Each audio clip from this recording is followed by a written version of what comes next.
1989 সালে পানামার নেতা ম্যানুয়েল নরিয়েগাকে গ্রেপ্তারের পর দীর্ঘ সময় লাতিন আমেরিকার কোনো দেশে সরাসরি সামরিক হস্তক্ষেপ করেনি যুক্তরাষ্ট্র। তবে 2026 সালের শুরুতেই সেই ইতিহাসের পুনরাবৃত্তি ঘটালেন ডোনাল্ড ট্রাম্প। গত শুক্রবার রাতে ভেনেজুয়েলার বিভিন্ন সামরিক লক্ষ্যবস্তুতে আচমকা হামলা চালিয়ে দেশটির প্রেসিডেন্ট নিকোলাস মাদুরো ও তার স্ত্রী সিলিয়া ফ্লোরেন্সকে আটক করেছে মার্কিন বাহিনী। রাতের অন্ধকারে একজন ক্ষমতাসীন প্রেসিডেন্টকে তার রাজধানী থেকে তুলে নিয়ে যাওয়া এই ঘটনাকে অনেক বিশ্লেষক লাগামহীন ক্ষমতার নগ্ন বহিঃপ্রকাশ হিসেবে দেখছেন।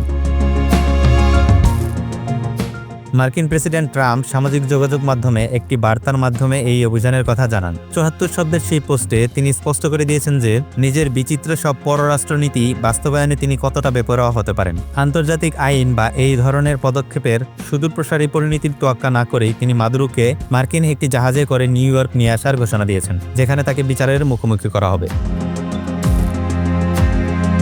একই ঘটনা 1989 সালে পানামার ম্যানুয়েল নরিয়েগাকে গ্রেফতারের স্মৃতি মনে করিয়ে দেয়। মাদুরো ও নরিয়েগা উভয়ের বিরুদ্ধেই বিতর্কিত নির্বাচন এবং মাদক পাচারের অভিযোগ ছিল। তবে নরিয়েগার ক্ষেত্রে একটি ছোটখাটো যুদ্ধের পর তিনি ভ্যাটিকান দূতাবাসে আশ্রয় নিয়েছিলেন এবং পরে আত্মসমর্পণ করেছিলেন। অন্যদিকে মাদুরোর পরিণতি অনেকটা 2003 সালে ইরাকের প্রেসিডেন্ট সাদ্দাম হোসেনের ধরা পড়ার ঘটনার সঙ্গে তুলনীয়। মজার ব্যাপার হলো নরিয়েগা এবং সাদ্দাম উভয়ই একসময় ওয়াশিংটনের ঘনিষ্ঠ মিত্র ছিলেন, ঠিক যেমন ভেনেজুয়েলার তেল রাজনীতি একসময় যুক্তরাষ্ট্রের অনুকূলে ছিল।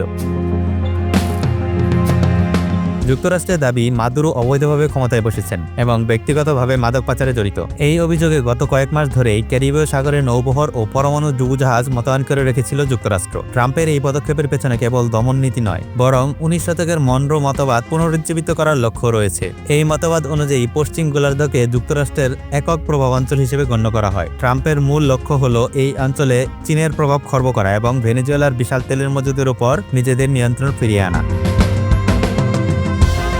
মাদুরোকে আটকের পর ভেনেজুয়েলার ভবিষ্যৎ এখন চরম অনিশ্চয়তার মুখে। মার্কিন অ্যাটর্নি জেনারেল পাম বন্ডি জানিয়েছেন, মাদুরোর বিরুদ্ধে মাদক, সন্ত্রাসবাদ এবং অবৈধ অস্ত্র রাখার সুনির্দিষ্ট অভিযোগ আনা হয়েছে। যদিও এই বিচারকে অনেকেই রাজনৈতিক উদ্দেশ্য প্রণোদিত হিসেবে দেখছেন, কারণ হোয়াইট হাউস দীর্ঘকাল ধরেই ভেনেজুয়েলার বামপন্থী সরকারকে হঠাতে মরিয়া ছিল। বর্তমানে প্রশ্ন উঠছে, মাদুরোর পতনের পর ভেনেজুয়েলায় কি শান্তি ফিরবে নাকি গৃহযুদ্ধ শুরু হবে? বিরোধী দলীয় নেত্রী মারিয়া করিনা মাচাদো বা এডমান্ডো গঞ্জালাসের ক্ষমতায় আসার পথ প্রশস্ত হলেও দেশটির সেনাবাহিনী এখনো মাদুরোর অনুগত থাকতে পারে। ট্রাম্পের জন্য এটি একটি বড় বিজয় হলেও এর ফলে ভেনেজুয়েলায় যে বিশৃঙ্খলা সৃষ্টি হতে পারে তা পুরো অঞ্চলের স্থিতিশীলতাকে ঝুঁকির মুখে ফেলে দিয়েছে।